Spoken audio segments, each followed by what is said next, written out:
YouTube, what it do, man? It's your boy Josh. We back up in this thing with another one. Hey, we woke up this morning. It's another beautiful day. All praise to the Most High, man. Hey, I got a question. How do you stay motivated? That's what somebody asked me. I said, bro, to that question, I'll say you will never always feel motivated. There will be a time where the motivation runs out. Motivation is just like any other emotion. Sometimes you're going to be happy. Sometimes you're not going to be happy. Sometimes you're going to be sad. Some days you're not going to be sad. You know, some days you're going to be motivated. Some days you're not going to be motivated. It's normal, bro. Don't beat yourself up about it, because I tell you this right now. The person that you see with the most accomplishments, the most successful people in this world, all experience periods of not being motivated.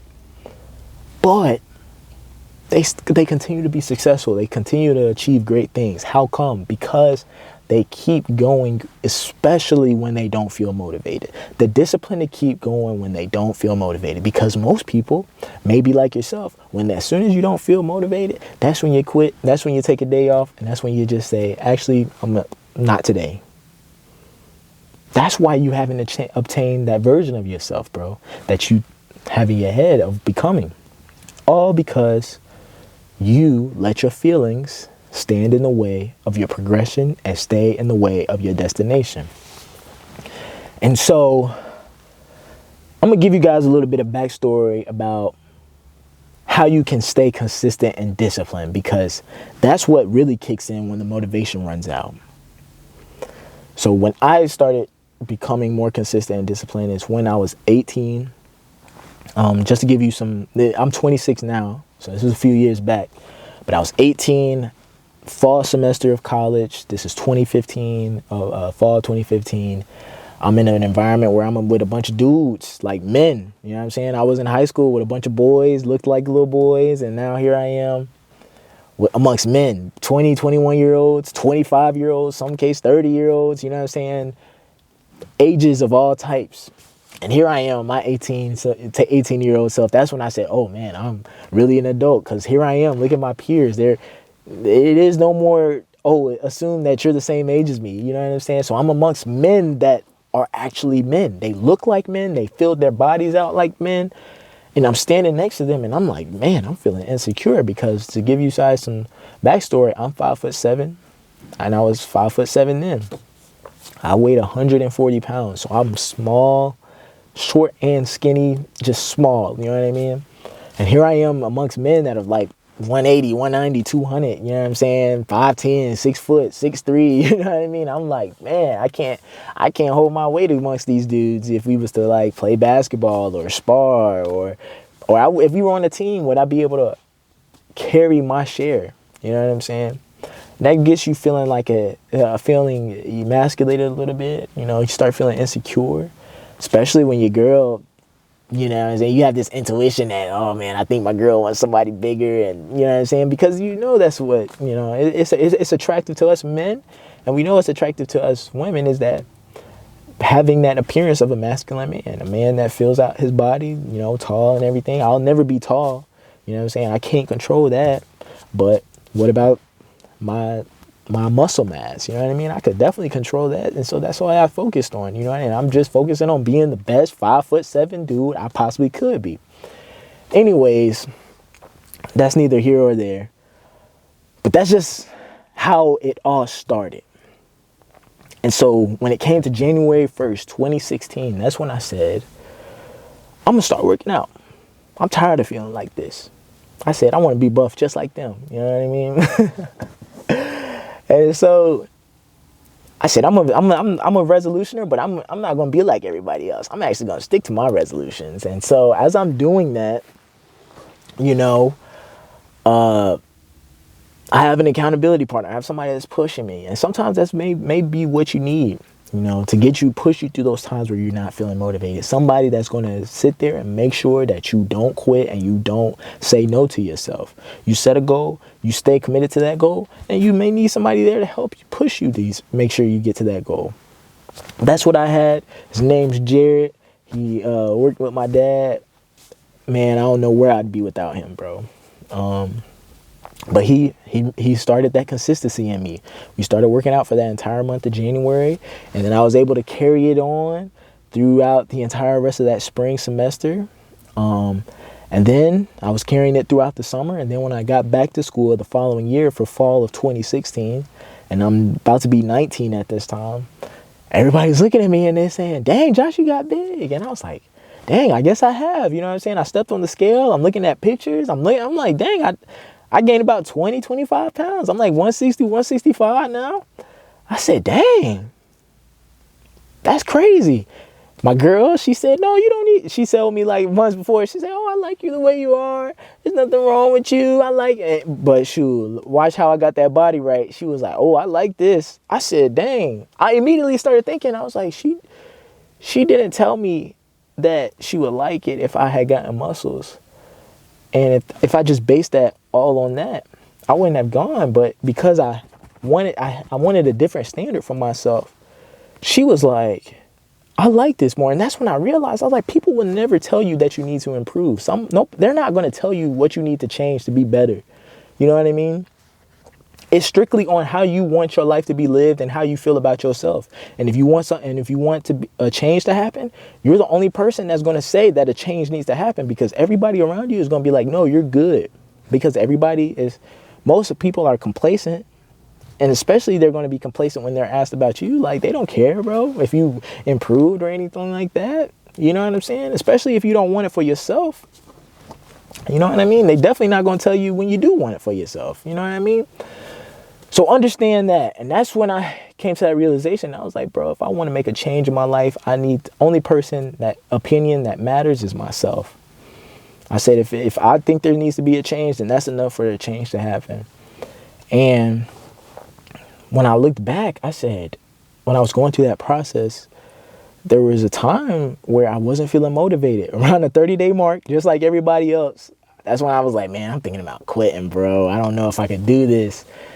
But I had an accountability partner that was like, no, bro, you need to come and do this. And I'm glad that when he needed to step in and make sure I kept going, he stepped in. You know what I mean? I was blessed because if he wasn't there, I don't know.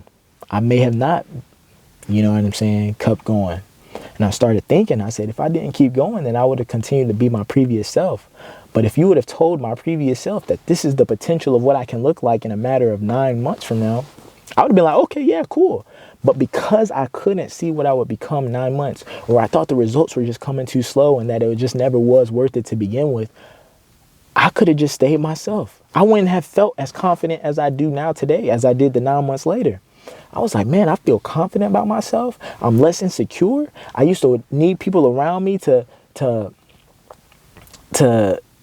bless off on me or feel like I needed to be liked or loved because I didn't love myself. And so I was looking for that love from somebody else, somebody to accept me for who I was because I couldn't accept me for who I was. And I said, bro, I was so close and quick to go back to that version of myself to where I continue to be insecure and I let people tell me like, oh, bro, you're fine or you're fine. And I would have been like, okay, that reassurance helps me. I'm good being with who I am. Bro, you know there needs to be a change. You need to change it, dog. You need to change it. Because the people that are telling you, no, you're good, complacent with where you at, when you change it and they see the results, they're going to say, bro, I'm glad you made that change for yourself. Especially if it's your homies that's close to you. They want you to do good for you. That's rooting for you. They say, bro, I'm glad you made that change for you. You looking good, bro. You doing your thing.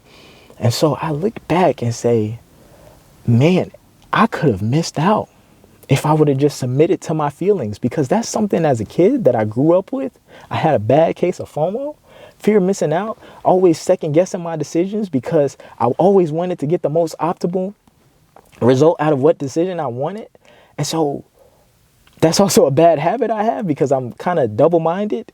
But I kind of grew out of that, but it still is somewhat in me because I said, bro, I could have missed out on this feeling of confidence and this feeling of achievement if I had just submitted to my feelings.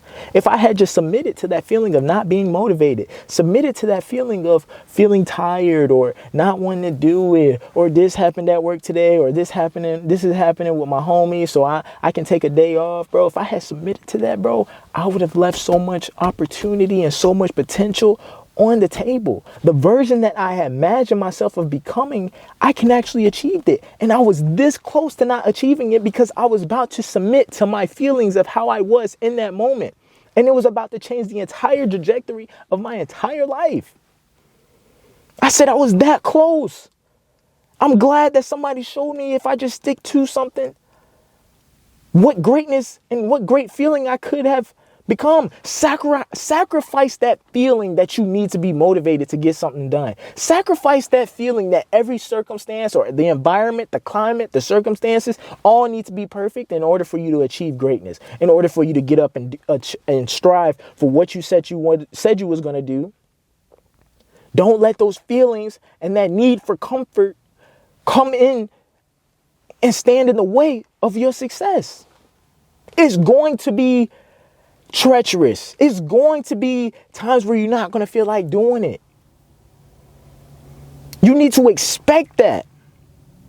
You may not feel like doing it today, and it's day one. I say good because you was either going to experience it now or later.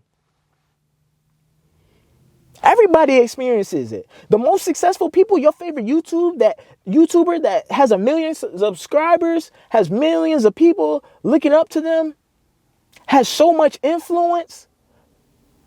You want to know something? They started at level 0. The same level that everybody else starts at. The same level that you are yet to start at.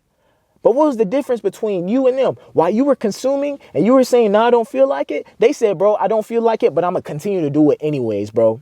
Because this envisionment, this person who I have of myself, of becoming, I can go and make that person a reality. Damn it, I'm going to make it a reality. I don't feel like recording videos. I don't feel like creating, but I'm going to do it anyways. Now look at them. And look at where you at. When they started, was the same day you were supposed to start, but you quit because you wasn't feeling good, because you wasn't motivated. But yet they kept going. That could have been you. That still can be you. You can start today. You can keep going today. Today, you may have been on a streak of going for 3 weeks, but now it may be that time where it's starting to get rough. It's starting to get rough. You said you wanted to work out and get in shape. You was tired of looking at yourself in the mirror because you was like, man, I know everybody's saying I'm complacency, but I don't feel good about myself. I feel insecure. I think something got to change. You've been changing for the past 3 weeks. You're going through that pain of transformation right now, and it's getting hard. But if you were just like me, bro, and you make that easy decision and you submit to those feelings, bro, you're going to go right back to that previous self. But I'm telling you, forget that voice that's in your head. Forget that feeling, bro, and achieve greatness. Next thing you know, 3 months from now, it can be looking completely opposite. You can be on one side of the spectrum and be on the other side of the spectrum, bro. It's solely up to you, bro. Me, I fear that I won't become that version of myself of who I think I can become. It's too much on the table. And something like a feeling is too minute to stand in the way of my greatness that I have destined for me. That God says, hey, bro, he put this in my head. He has me imagining this. He put this in my heart for some reason to keep going. Something like a feeling of just how I was in the day is too small compared to the entire scope of or the magnitude of this, bro. You're not going to feel motivated. You're not going to feel like doing it. Accept that. But the benefits and the results don't come to those who work for a little bit or work just as long as they're motivated. The benefits and the results come to the people that keep going, that push the threshold, they push the envelope, they keep challenging themselves despite their mood. How bad do you want it? Because if you don't want it bad enough, your feeling is probably going to be more important than anything. Your need to be comfortable is going to be more important than the goals that you had, bro. So, I told you guys my experience. I told you guys what happened whenever I needed to make a change and what's kept me going, because there's just too much out there on the table. That person that I have in my dreams can become a reality. I'm an epitome of it, bro. I'm so glad that things happened the way they did. So with that being said, make sure y'all like and share the video. I'ma holla at y'all.